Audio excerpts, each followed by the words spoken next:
And welcome to the special edition of Meet the Press Slam here. And this is a weird edition as we have been trying to get this man on for the past year and a half. And finally we do so in grand fashion as we're talking about the end of 2017 and what to look for in 2018. I have on the king of banter himself, a reasonably well-explained man, and a internationally acclaimed broadcast journalist as heard on BBC Radio, Mr. Joe Lanza. How you doing, Joe? You do that better than Rich. Yeah, I know. Because I should dump him and bring you on, because I finally feel like I'm getting some respect. Yeah, because I respect the site, obviously. Joe is from voicesofwrestling.com. As he mentioned, his cohort, Rich Craich. They have a great site on with plenty of great writers and a great forum on there as well, voicesofwrestling.com. And they're going on their Match of the Year poll right now. I voted in it. A bunch of other people vote in it. I don't think we've gotten Big Dave to vote in the Match of the Year poll yet. I send him one every year, and every year he replies to my email with the Hall of Fame ballot. So I know he sees the ballot, but he hasn't ever submitted a ballot. But it's not like he completely no-sells us. He acknowledges that he receives it, but I don't know. I guess it's just not his thing, or he's too busy. But he obviously has an open invitation every year to submit a ballot if he'd like to. Yes, but there are tons of wrestling pundits that do fill out that Match of the Year ballot, and I filled out my Match of the Year ballot yesterday as we record this and I voted Okada Omega 1, Pete Dunne, Tyler Bate 2, and I think I voted Okada Shibata 3. My Observer Awards ballot's different, where I voted Okada Omega 1, and then Naito Ibushi from G1 Night 1, 2, and then Pete Dunne, Tyler Bate 3. Yeah, all of those matches that you're talking about are doing very well in the poll. We don't like to say which matches are leading or those sorts of things before the results are in, because we don't want to influence people's ballots who haven't voted yet. In other words, if somebody feels strongly about a certain match and we put out publicly that match is struggling a bit, or not necessarily struggling, but maybe in the lower part of the top 10, and that person would like to see, maybe that'll influence them and have them vote higher than they normally would for a match that they feel strongly about. We don't want any of that. We want the voting to be as natural and organic as possible. But obviously all those matches that you just mentioned are all super hyped matches, and so far they're all doing very well. And talk about 2017 as a match year, and while we haven't gotten the high caliber matches that we've gotten from recent years from WWE, we have gotten some very high caliber matches from all over the world this year. Yeah, I know that the people I talk to who follow Lucha, I think Mexico is probably the one place where things were down a bit because CMLL did not have a very good year. But other than that, as has been talked about in many places, 2017 was just a tremendous year for wrestling, for the quality of wrestling matches. I think some of that you have to attribute to the ease of availability to everything that we have now, and that's only getting better and better as we move forward with technology and those sorts of things. Whereas we're all seeing everything because pretty much any match on the planet that ends up on tape is, you can see for a couple of bucks and a couple, clicks of a mouse. And that's a huge advantage over, some past years. Something like, I'll throw a year out there like 1989, which is considered a great year in wrestling. We just didn't have the same access. You either had the tape trade or you really had to hustle to see things. the fact of the matter is, because it was harder, you had to be more selective in what you traded for, or what you purchased, or what you sought out. Now, just yesterday, for example, I watched 2 Evolve shows, a Style Battle show, and 2 shows from Japan, all in one day. And I did it from my couch. So I do think that's a bit of a factor. And because we're able to consume more, obviously, just statistically, you're going to see more stuff that you like. But with that said, I do think it was an abnormally great year in a lot of places in terms of match quality, regardless whether, it was just increased access or otherwise. Yeah, and another country where it's increased access is Europe, and now with the Australian scene getting the hype that it deserves, how do you feel that will shape into 2018 as the European scene is holding its own? The Japanese scene is definitely there. And then you had the Australia scene, which is finally getting some recognition after many years of not getting any recognition in the world.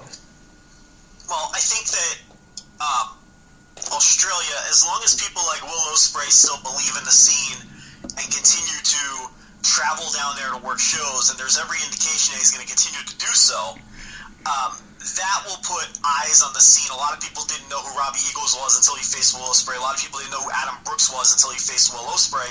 He goes down there and has match of the year quality matches with those guys, and now those guys are on the map and they're getting booked in places like PWG. But there's a lot of talent down there, and I've been trying to warn people for about the last year or so that you can either start paying attention now, or you're not going to have your finger on the pulse and you're going to get left behind. People like Robbie Eagles and Damian Slater. There's a ton of guys down there who are just now starting to break through. Jonah Rock. You're starting to see. Who's that? Jonah Rock.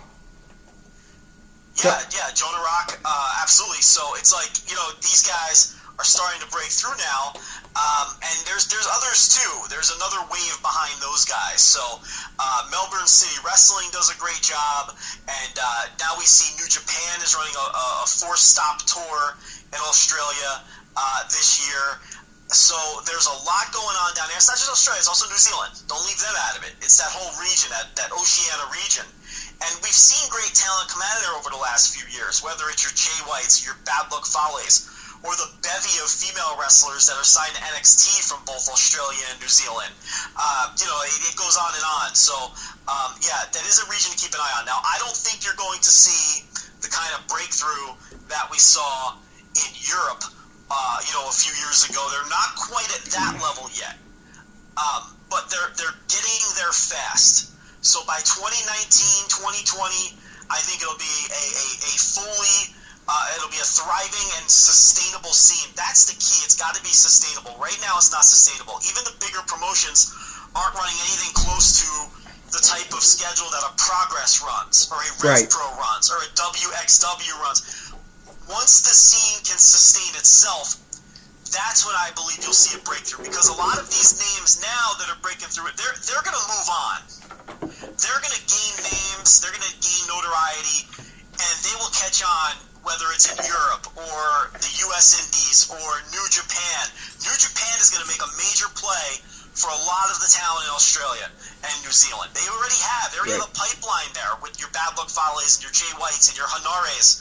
And now Bad Luck Fale has his school down there, which is becoming a pipeline for New Japan. And New Japan has liaisons down there like Mr. Juicy, Gino Gambino, who people saw in the New Japan Rumble. So New Japan already has their claws in the sand down there. But you're going to see this initial wave of guys, I think, plant themselves elsewhere. But then it's that next wave, once the scene is self-sustainable, that's when I think you'll see a breakthrough of the scene in a big way. But that's probably a couple years off. But I think that this year was a very major year in the Europe scene, where this year for Australia, this is when these guys broke the seal, so to speak. Okay, they made people aware of the kind of talent that's down there and what's going on down there, and there's something percolating, but it's just not ready to break through in a big way yet. Right, and I felt like Europe had like this explosion this year that you couldn't get away. When you look at Europe has been that way for a few years now. Australia, the Australian New Zealand scene is probably where Europe was, I don't know, 5 or 6 years ago. Right. So that's the way you got to look at it. Melbourne City Wrestling is probably the favorite, but they need a promotion to really, take that next step, become at least semi-full-time, and able to sustain their own scene. Right. And I feel like they could do that in the next 12 to 18 months. And it's going to be interesting. It's going to be interesting. All of these promotions, too, down there are available on things like Vimeo, and they've got streaming services, and they've got ways for people to purchase and watch the shows. It's just a matter of getting the word out there, and I think the Will Ospreay matches were a good start. I quibble a little bit with, I think, when Will Ospreay goes down there, those matches should be given away for free. Those shows should be given away for free because people will pay attention to a guy like Will Ospreay, and then you can get eyes on everybody else. It's similar, Rich brought this point up on the flagship a few months ago, but it's similar to what Progress did a few years ago when Prince Devitt appeared on a show right before he reported to WWE. Progress, I think it was Progress 13. Yeah, it was 13. It was the Zack Sabre Jr. match. Yeah, and they gave that show away for free, and I think that was a huge. It was a huge point in their hit. It was big. It was a. What am I trying to say here, Danny? It was big, and it was a key to their growth, giving away that show for free because it exposed a ton of eyes on their promotion, and people didn't just. I'm sure some people parachuted in for the Devitt match, but other people watched the whole show and they said, you know what, geez, I'm going to pay attention here, and that's really where Progress started to take off. So I think if these Australian promotions were smart, they would do the same thing when they get big stars to go down there. Right. And another thing that really caught my eye this year was the lack of quality from WWE. And talking to somebody that watched every WWE match this year, you didn't see the immense quality from a roster that's so talented. It's the thing with WWE this year is it was a poor year in regards to high-level matches. You didn't have, and honestly, it's been reflected in our early match of the year returns. I mean, especially when you're talking main roster. I think NXT did fine. NXT was great as usual, especially the takeovers.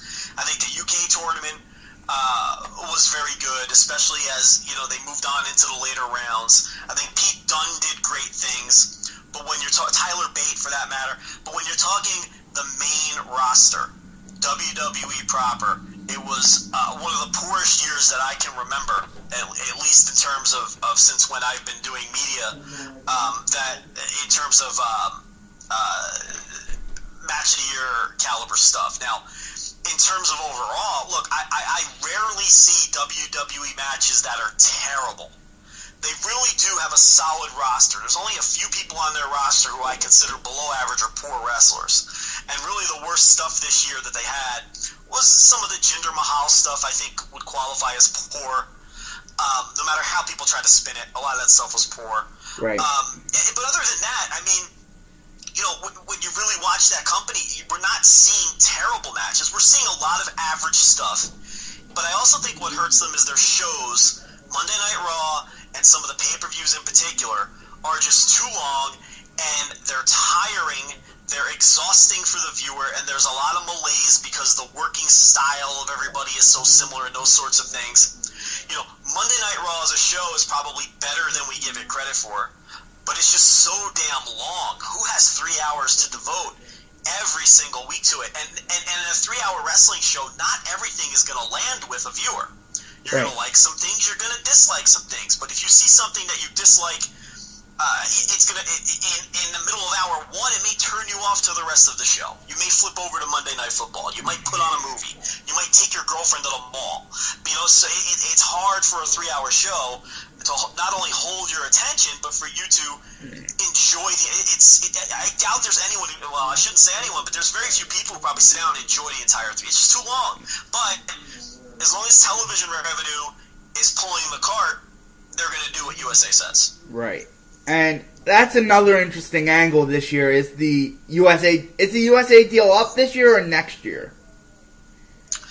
I'm not sure if it's the end of this year or the end of next year, but it's coming due shortly, and then that's gonna be a huge determining factor of what happened. Because WWE, they're so far ahead of everybody else. The business decisions that they make and their success, really influences everybody else as well. So it's going to be key what they do with their television deal. And you see them tipping their toes in the water with Facebook and things like that as well. So they're exploring alternative options already, which is smart. I think they started the network a few years too early, in the sense that they definitely left money on the table. Right. They could have made more money in the short term by keeping pay-per-view alive, but I think it was the right long-term play to get in on the network early, because that's clearly where things are trending. Right, to the streaming service, and now everyone in entertainment has a streaming service. It's ridiculous. And it's going to continue to go in that direction, so getting in when they did was smart, because they're conditioning their audience, they're conditioning their fan base to that now, instead of jumping on late when, so they got on early, they took some short-term losses, but long-term it was the right play. Right, it was the right play, and another interesting year is the Vince McMahon, the story that broke late last year with the Vince McMahon football thing. Do we think Vince is going to step down this year? Do we think it's going to be a possibility that Triple H takes over this year? I don't know. Vince McMahon is probably feeling his mortality a bit. He's in his 70s. He's got a shit ton of money, and he's probably wants to have a little bit of fun with it. And I can't really begrudge the guy for that, if that's his mode of thinking. Knowing his ego, it probably does bother him a lot that he's never been successful at anything aside from professional wrestling. Workout supplements, IcoPro, a failure. WBF, bodybuilding, a failure. The XFL, a failure. He tried to promote boxing with the Sugar Ray Leonard, Donnie Lalonde fight, failure. Pretty much everything he's dabbled in outside of wrestling has been an abject failure. So there's probably a part of him that wants to prove that he can be successful at something other than wrestling, which he doesn't even really like. I mean, he hates the word wrestling.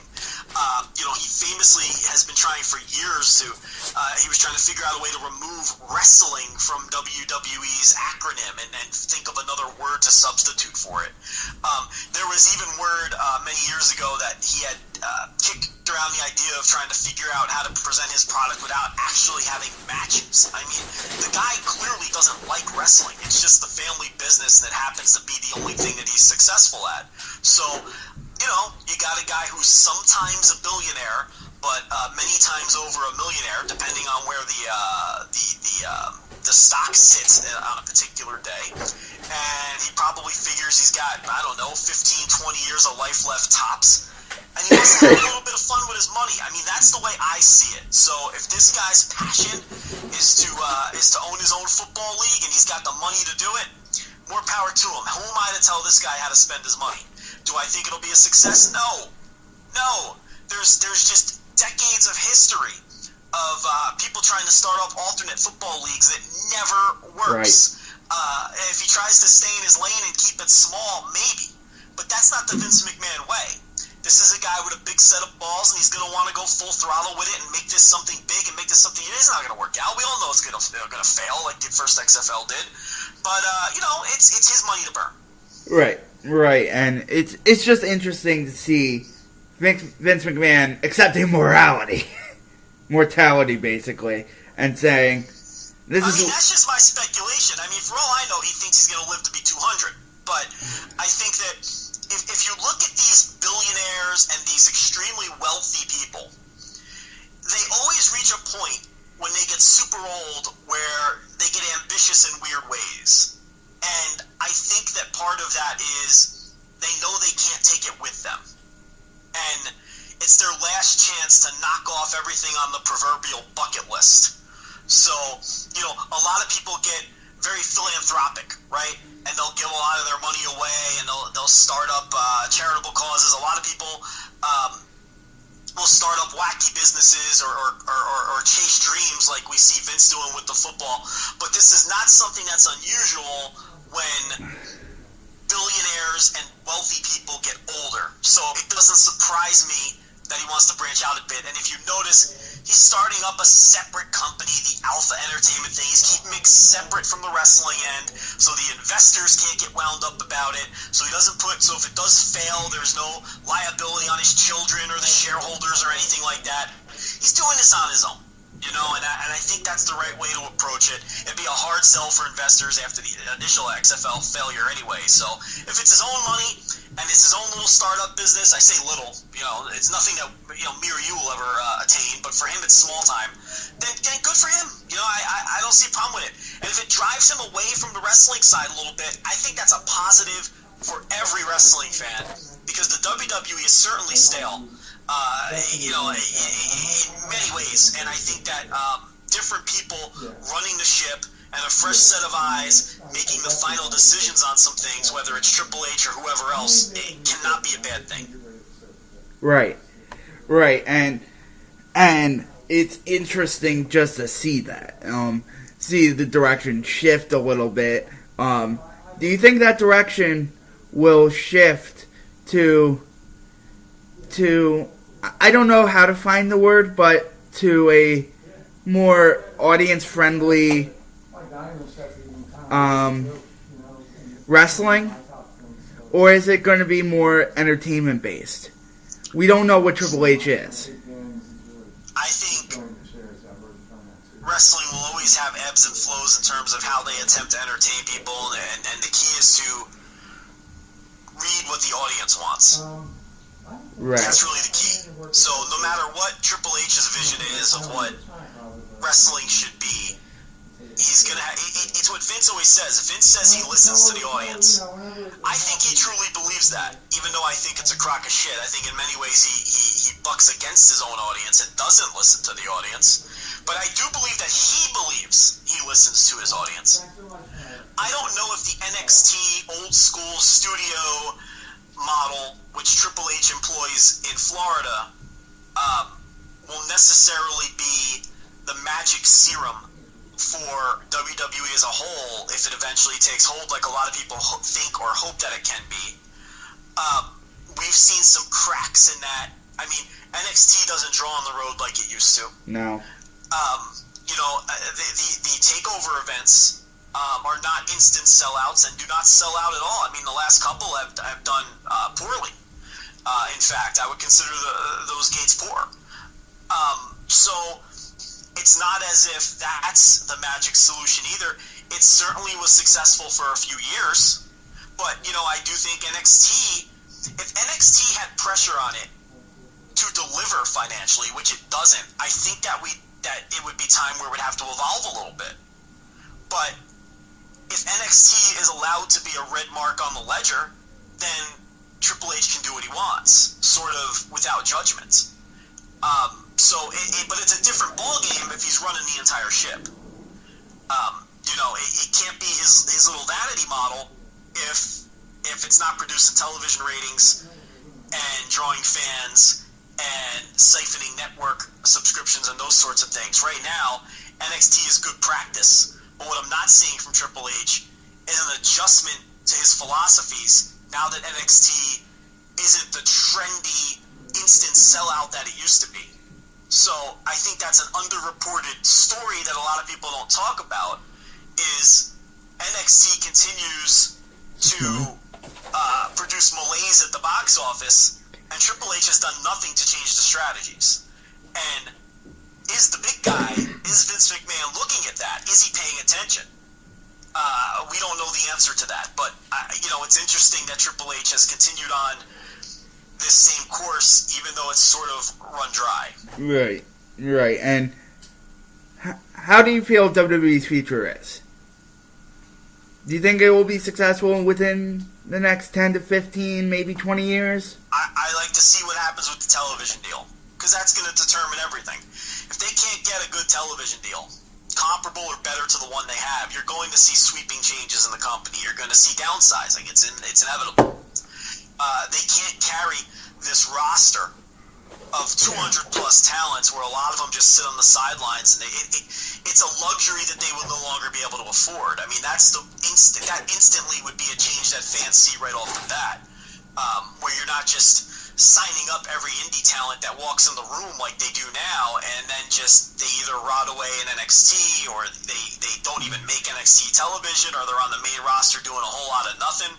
You have to be. I mean, they don't cut, and this is a company that doesn't cut anybody anymore. Right. I mean, they constantly sign talent, and they don't lose any talent anyway, unless somebody quits.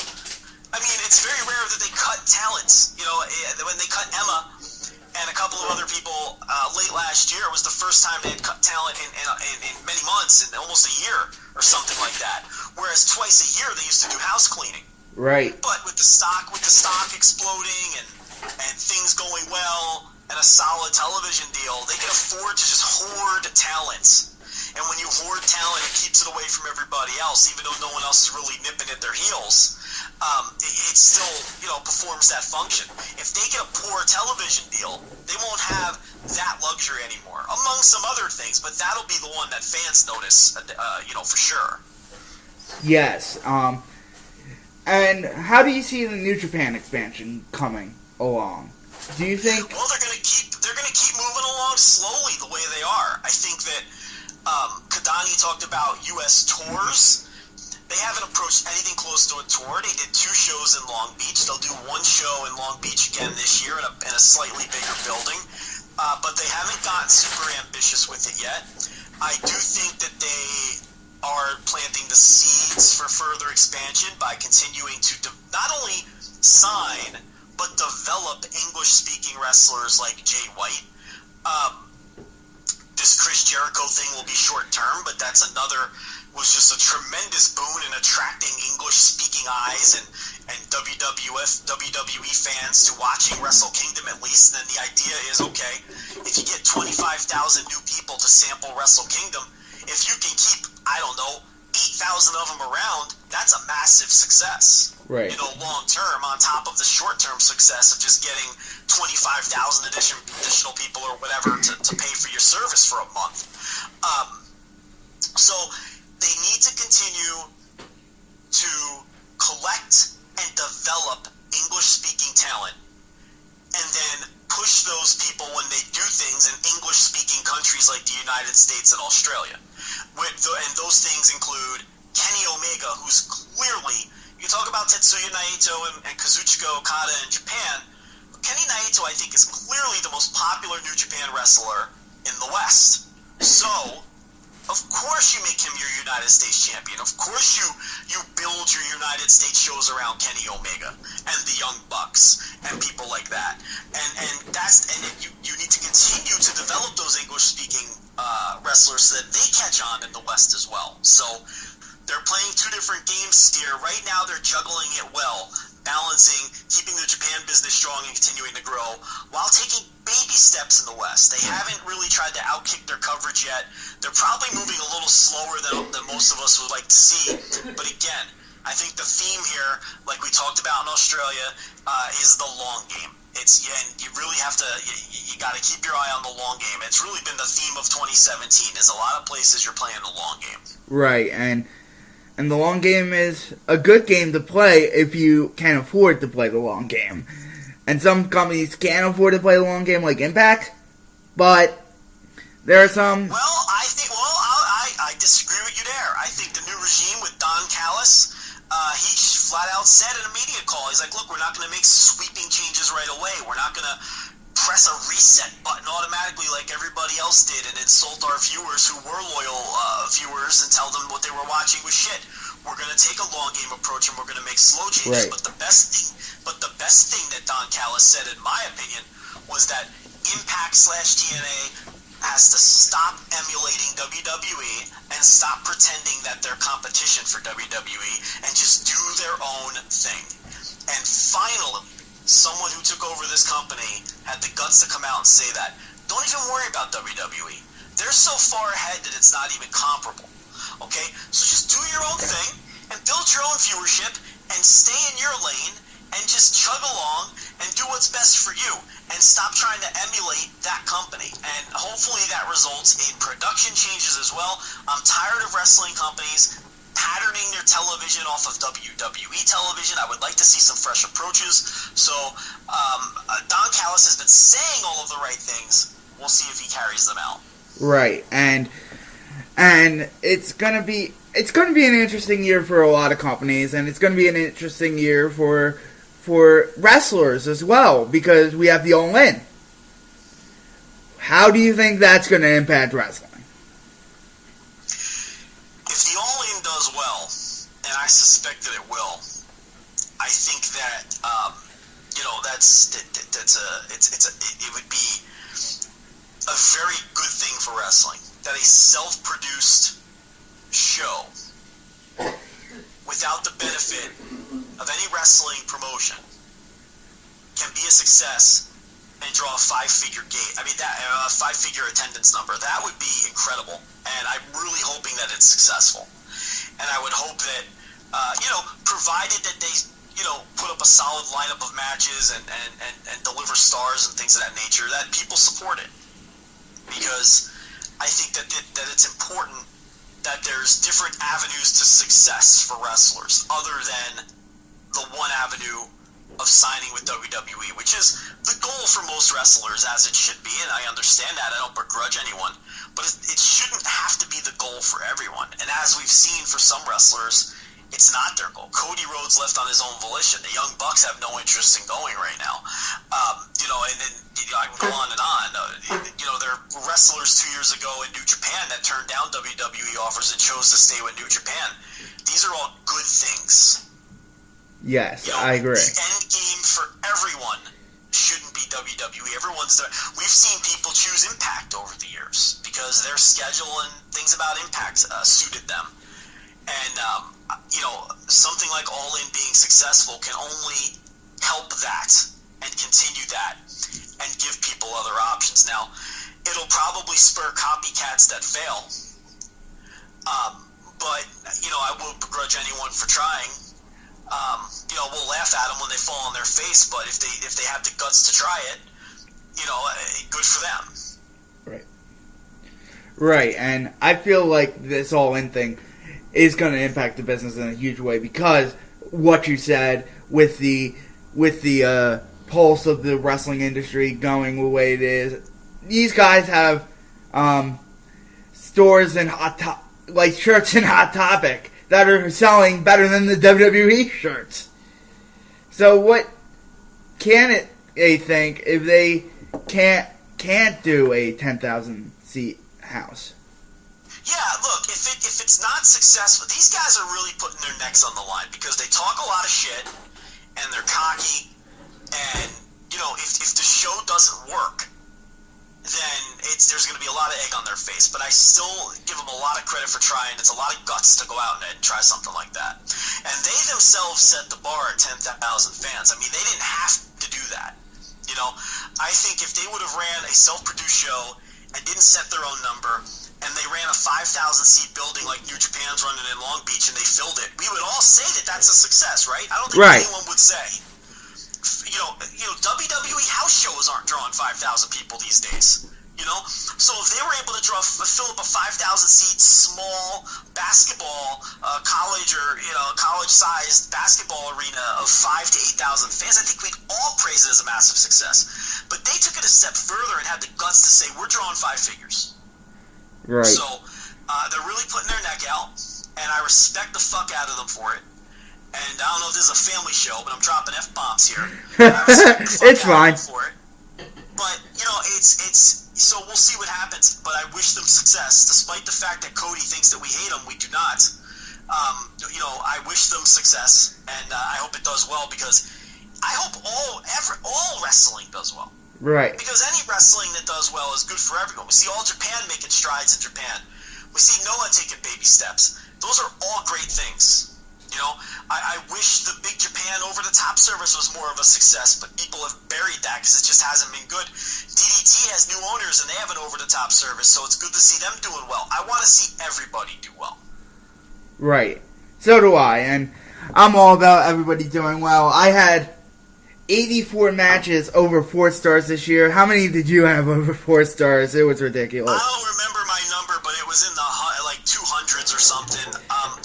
Yeah, it was Dylan just Justin. Dylan Justin. Yeah, who I don't remember his number, but it was even higher than it was mine. 800. Yeah, okay, you remember. So, yeah, and for someone who watches as much wrestling as him, I don't think it's an absurd number. I mean, he is a bit of a generous rater, but I don't really bash people who are generous with their ratings. Aren't we watching this shit to enjoy it? Yeah, and I don't watch a wrestling match and think to myself, I need to be hypercritical of this because I'm tired of giving out good ratings. Fuck it, just throw the stars at it, and recommend that people watch it. I mean, why be grumpy when we're doing this? It's like I don't want to. I'll go do something else then if it makes me grumpy. right. So I'm not afraid to throw stars at something I love. I'd rather be considered an easy grader than some impossible grader when it comes to something like throwing stupid stars on matches that no one's going to remember how many stars I gave these things. The only people they're going to remember it for is Dave Meltzer, okay? Joe Lanza's star ratings, you're going to read my review, you're going to listen to my podcast, and you're going to forget how many stars I gave a match 10 minutes after you read it. It doesn't matter, so I'm not going to sit there and quibble and say, maybe I shouldn't go 4 on this. Fuck it. I'm just going to give it 4 stars, It's really not that big a deal. It's supposed to And be even enjoyable. Dave's gotten looser on it, in recent years with the 5 stars and becoming 6 stars, becoming 6 3/4. It gotten ridiculous, but Dave was doing that as a rip, probably, in a way. I think Dave has a little more pressure on him because he is seen as sort of the historical journal of wrestling is what the Observer is. So Right. when he puts a rating on something, it does carry a bit more significance than when anybody else does. Historically, no one's going to give a shit what Joe Lanza rated, a John Cena match. Nobody cares. No. But for Dave, that's sort of the historical record, for better or worse. Even though it's one man's opinion, which is why I think people get way too worked up. I understand why they get worked up, but I think that they should just take a deep breath and say, look, it's just, at the end of the day, it really just is one man's opinion. No, I don't have anything else that I would want to talk. Oh, one more thing. Kazuchika Okada's year. One of the all-time great years in pro wrestling. Yeah, I think it is. From the perspective of both in the ring and at the box office, when you sell out every single one of your title defenses with the exception of the Wrestle Kingdom show against Kenny Omega, which also showed growth over the year before, even though it didn't sell out, and then you sell out the rest of your defenses against a wide variety of 7 or 8 different opponents. He was a box office success, to say the least, and he took New Japan up to a new level, and they had either their first or second. I still haven't confirmed the numbers, but they had one of their best net profit years in history, even compared to the golden years that everyone's afraid to compare this era to. With very little, with 1.5% inflation in Japan, over the course of the last several decades. So it is an apples to apples comparison. And Okada was the lead star, and he was the responsible for drawing a lot of that money. And then when you look at his match quality, his 2017 was right there with any of the great years you want to bring up in history from any other wrestler in an individual year. So yeah, it really was a classic year. He should rightfully run away with every major award, and I expect him to as well. And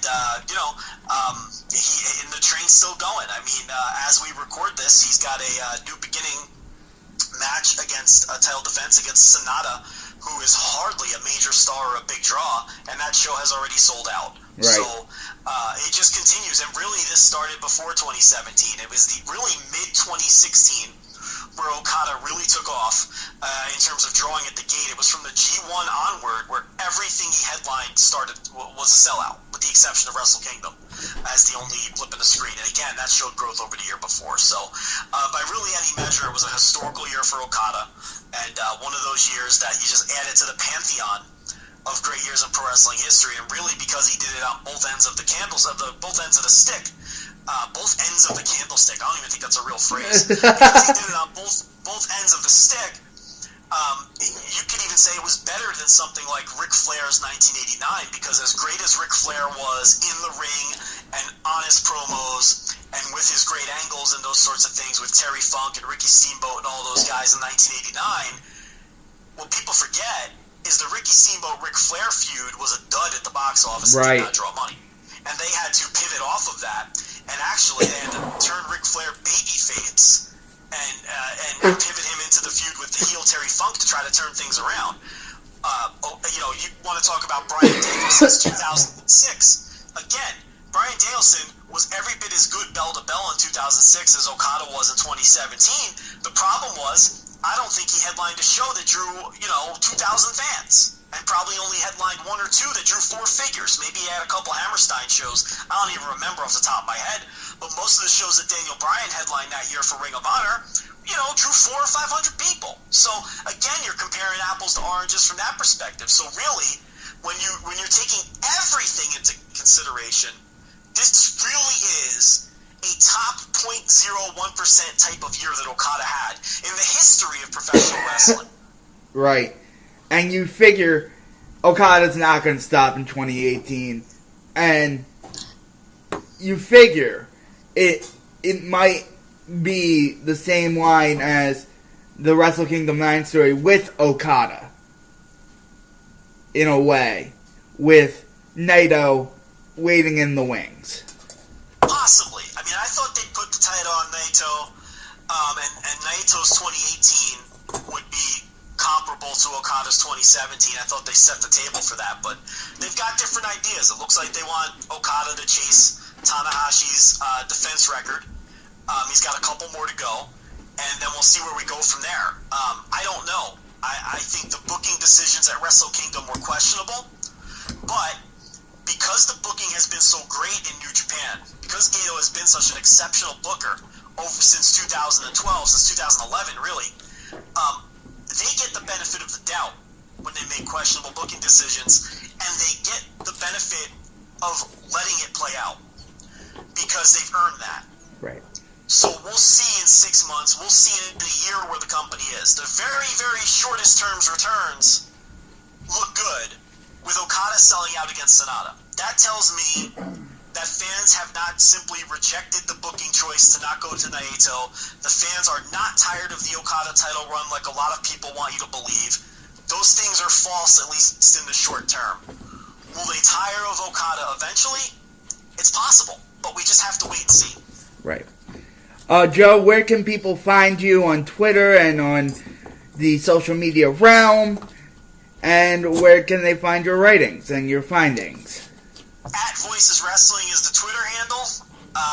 If you want to follow my shoot account, I don't know why on earth anyone would want to do that. It's at Joe M. Lanza. You're not going to get any wrestling content on there. You're going to get a lot of college basketball, Cincinnati Reds baseball, and fart jokes. That's basically all you're going to get football. over there. And a little bit of football sprinkled in. Who do you think's going to win on Sunday? Eagles or Vikings? I think the Vikings are going to win the Super Bowl. Oh, that breaks my heart. I know it does. If Carson Wentz was healthy, I'd sit here and tell you that I think the Eagles are going to win the Super Bowl.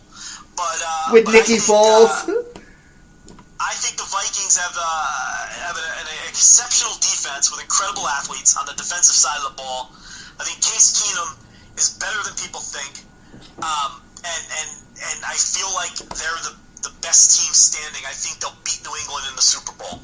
I wouldn't be surprised if New England wins. He never can be.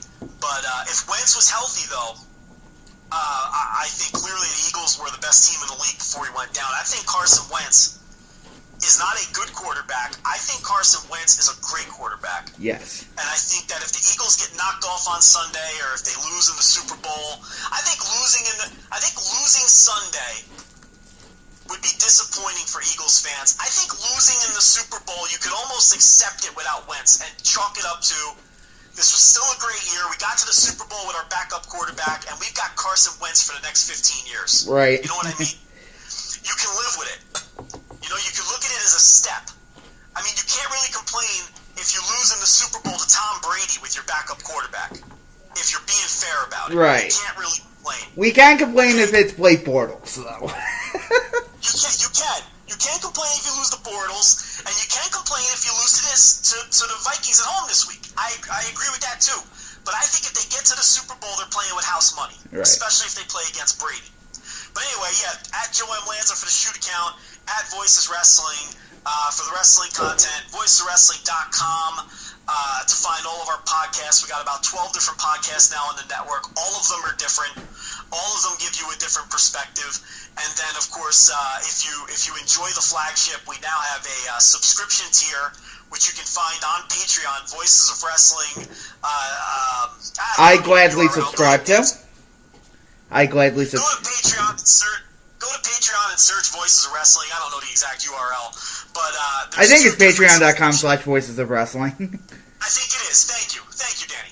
It's patreon.com/Voices of Wrestling. There's two different subscription levels. A $2 level, which gets you our overrun shows. Those are when the flagship runs long and we run out of time on Audio Boom. We finish the show on Patreon. That's for $2 a month. And then there's a $5 tier, which is also very affordable. Last week, I think we did a total of 7 hours of bonus subscription content. So hopefully we're giving people their money's worth. And we'll find out real quick. If people drop their subs, we got to work a little harder. But we think we're working hard for people's money. It's a very simple, it's a $2 tier and a $5 tier. We don't have a million different confusing tiers. We don't have tiers that don't get you any bonuses. Everything gets you something. And if you enjoy the flagship, there's no reason you wouldn't enjoy our bonus content as well. Right. Thank you, Joe, for coming on.